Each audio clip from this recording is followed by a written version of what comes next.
ভক্তের হৃদয়ে তুমি থাকো, কিন্তু তুমি অবস্থান করো কখন? রাধারানীর প্রশ্ন বৃন্দাবনে ব্রজসেবক দাস বর্ণনা করে কৃষ্ণ বলেছেন, যেজন রা বলে চিৎকার করিস, আমি কৃষ্ণ তার পিছনে ধাবিত হই, তার নাম হচ্ছে রাধা।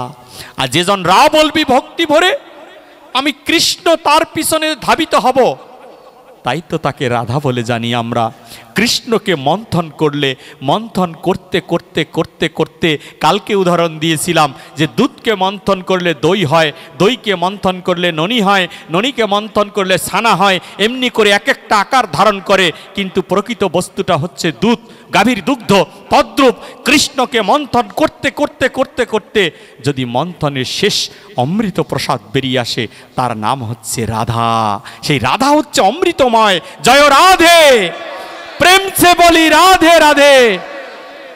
সেই রাধারানী বলছেন, চালাকি করা চলবে না কৃষ্ণ, তুমি বড় চতুর, তুমি বড় দুষ্ট প্রকৃতির। চালাকি সবার সাথে করবে, রাধারানীর সাথে নয়।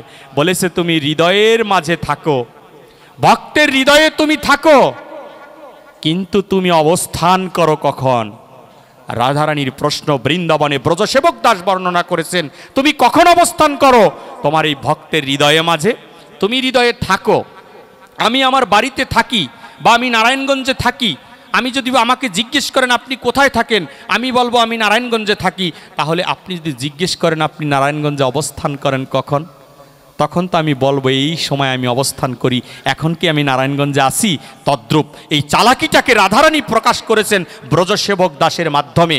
রাধারানী জিজ্ঞেস করেছেন, মাধব তুমি ভক্তের হৃদয়ে কখন অবস্থান করো? কৃষ্ণ তখন নিকুঞ্জ বনে কেঁদে বেড়ায়। ওগো রাধে, যুগে যুগে আমাকে সবাই ভুলে যায়, কিন্তু তোমাকে কেউ ভুলতে পারবে না।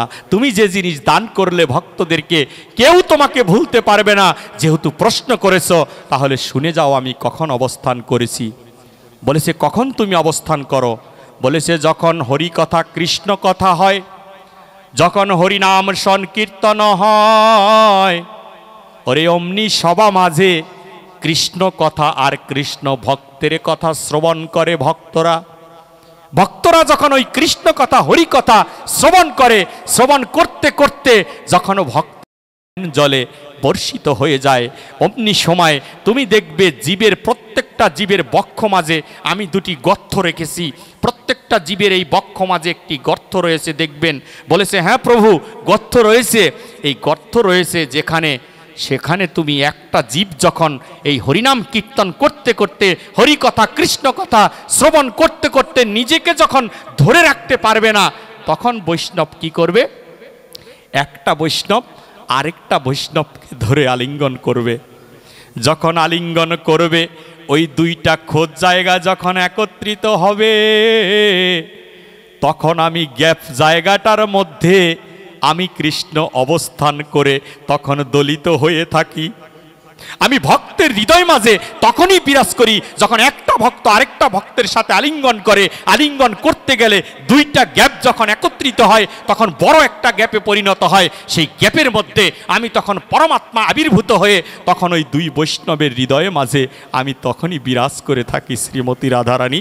তখন রাধারানী বললেন, ওরে সখী তোরা শুনে যা, শুনে যা, ওরে আমার কৃষ্ণ কখন ভক্তের হৃদয়ে বিরাজ করে। তোরা যখন ভাগবত সভা হবে, অমনি সবাই গিয়ে যত বৈষ্ণবের পদধূলি আছে, আমি যখন গৌর হব তখন যেন এই রাধা অঙ্গে তোরা মেখে দিস, এই বৈষ্ণবের অঙ্গে তোরা এই বৈষ্ণবের পদধূলি মেখে দিস, এবং যখন কোলাকুলি করবি এক ভক্ত আরেক ভক্তের সাথে, তখনই তোরা লাভ করতে পারবি অনন্ত কোটি বিশ্ব ব্রহ্মাণ্ডের মালিক সেই পরমাত্মাকে তোদের হৃদয়ে মাঝে তখন তোরা দর্শন করতে পারবি। জয় জয় নিতাই গৌর সীতানাথ প্রতি প্রেমানন্দে। হরি ধরি বল মন, হরি বল।